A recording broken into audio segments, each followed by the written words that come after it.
Okay, students, how are you? Tonight we get to record and we get to meet with Alvaro. Alvaro. Yep. And I wanted to talk to you guys about Alvaro, but it seems like Alvaro's all queued up to what he wanted to talk about. So let's start with when you came here from Brazil. What was it like? Just tell the story. Sure. I moved here in 2010. My father was living here since 2001. And I was 16 years old and I moved here to go to school and to live with my father. Oh, okay. Yep. And so you came to the Cape. Yes. Did you like it? Or what was the difference? Like you had just came here from Brazil. It was another world, very different. But I liked it. I lived in, first town that I lived was Hyannis. Okay. Which I lived for 6 years. And at the beginning was a little tough because I didn't have many friends, but when I got to school, I went to Barnstable High School, which is also in Hyannis. Okay. I made some friends and that's where I entered the ESL program. It was in Barnstable High School. Okay. Yep. And it was very different. The culture was all new. Even though we have many Brazilians here, at the time we had a little bit less. Now we have more Brazilians. So, but still I could have the same food but just, yeah, everything was new. Everything was new. Yeah, especially for a teenager. Mm-hmm. A teenager in Brazil has, I would say, we have we spend more time outside because of the weather, and two, because it's a different culture. You know, we Latinos, we kind of go out more than here. Then when we get here, people here is like a lot of people. So at least for me, people here work a lot, and over there we also work a lot, but we have fun a lot as well. So that was the major difference that I felt. Yeah. Yep. Yeah. So then you left Barnstable High School and then... Yep, I left Barnstable High School in 2013 and I went to Cape Cod Community College. I spent 2 years in Cape Cod Community College and I did all the pre-engineering classes that I had to take in order to move on into civil engineering. So by the time you got to 4Cs, well, how was your English? It was good. It was good? Yes. Okay. That's because I spent 3 years in high school. The first 2 years, I was into ESL. The third year, my senior year, I was in regular classes already.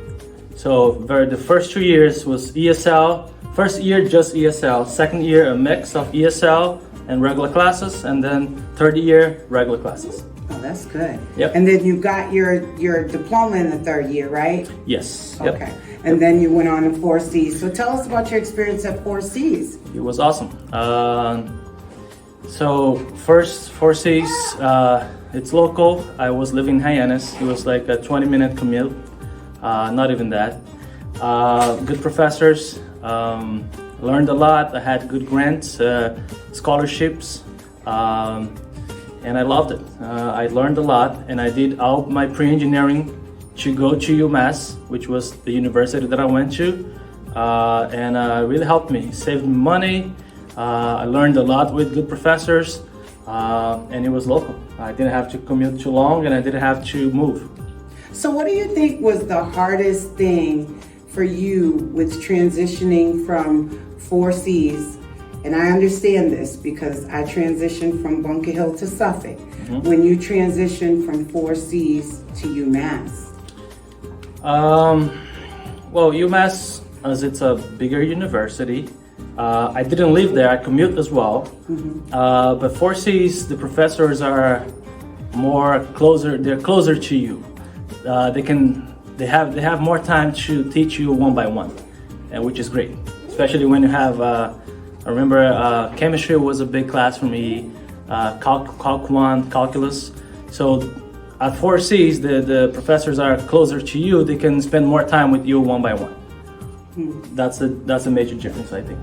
I do too. Yeah. I think when you get to the universities, you don't have the support Correct. like you do here. You know, like here, you can say to your teacher, "Oh, I don't know this," and a teacher might teach it to you. Sure. But at a college like UMass, they're very structured and they have to go according to their curriculum. That's Here right. comes your son. He Hello. wants to be on camera.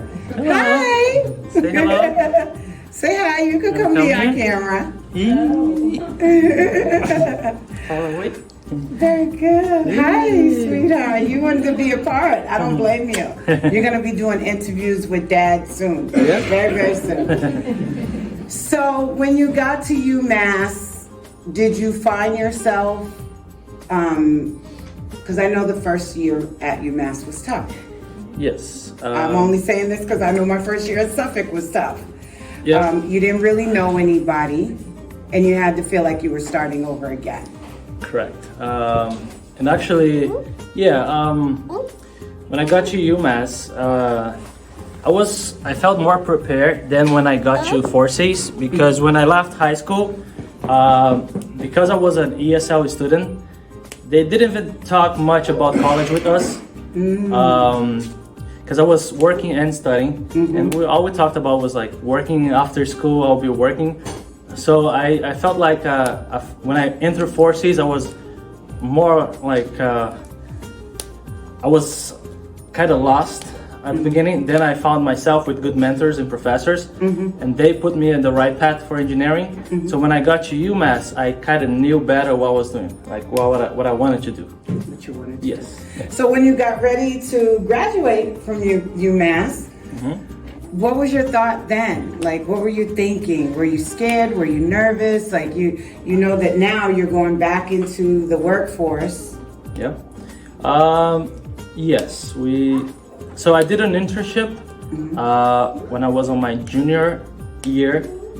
Junior year is like the third year. The third year. Actually, it took me 5 years, so it was my fourth year. And that internship kind of showed me what I was looking for and what kind of work I wanted to do. And the internship was with Barnstable DPW, which is Department of Public Works. Yeah. And I have some pictures to show you later. So I knew I wanted to be more involved in construction instead of designing as a civil engineer. So I was looking for a job like that, but it was right in the middle of the pandemic, COVID. So even though I graduated in 2019, it took me 2 years to find a job. While I was looking for a job, I was working on other stuff, construction, restaurant, and cleaning. We have a cleaning business. So, and it was a tough times because of COVID as well. But I did find a job, and that's the job I'm currently at. That's very, very good. Anybody here have any questions? Because I will keep going, because I have questions. So when you graduated from college and you got the job, and because you did the internship over there, and now they offered you a position, right? No, the internship was with Department of DPW. Yeah, and then you left there, and then you got the job. Yeah, I got a job with a private company called Lawrence Lynch. Yes. Okay, so at what point did you start to feel like, okay, I can kind of settle down now. I can kind of relax a little. Or have you got to that point where you feel like you can relax? No, it's an everyday learning. It's an everyday learning still. Yeah. Okay. And that's what the most engineers tell me. You never stop learning. Each project is a new challenge. Most of the projects are, some, not most, but like I would say we do a lot of paving, but site work, they're all different. Paving, it's kind of the same thing, but when we do a site work, they are very different from each other. So it's a learning curve every time we get a new job. So I feel relaxed more than before, but I still, every time we get a new project, it's a learning curve. We learn more. Are you doing it on a PMP system? Primavera you're talking about? No, like a project management system. Oh, project management. Okay. Yeah. So I'm a project engineer right now. To Right. become a project manager, it would take me a few more years of experience. So you enter as an intern, then you become a project engineer. Then after a few years, you become a project manager. So I'm not to that level yet, but that's the goal. You're almost there. You're I hope almost so. there. I hope so. No, Mine is the same way. You enter in as a contract manager. As you become a contract manager, you start to lead projects. So I do a lot of project management on the projects that I work at. So I completely understand. Okay. So what is the goal? What is the future? What is your end game? What is your American dream that you have? Because that's what we've been talking about. The American dream. And with Selena, we watched the movie Selena. Everybody here is well versed on Selena. You knew I was bringing it back to that. With Selena, the dream was to become a singer and to have a home and to own your own home. What is your dream, your American dream? Well, I would say just living on Cape is an American dream already. It's a nice community. We feel safe here, which is one of the most important things why most of us move here, especially from the country that I come from. Buying a house and spending more time here with my family, and I want to see my son grow here, go to school here, I think just living a good life here, stay around, if I can buy a house in the Cape. That's one of my dreams, yeah. Okay. Yep. Very good. Yeah.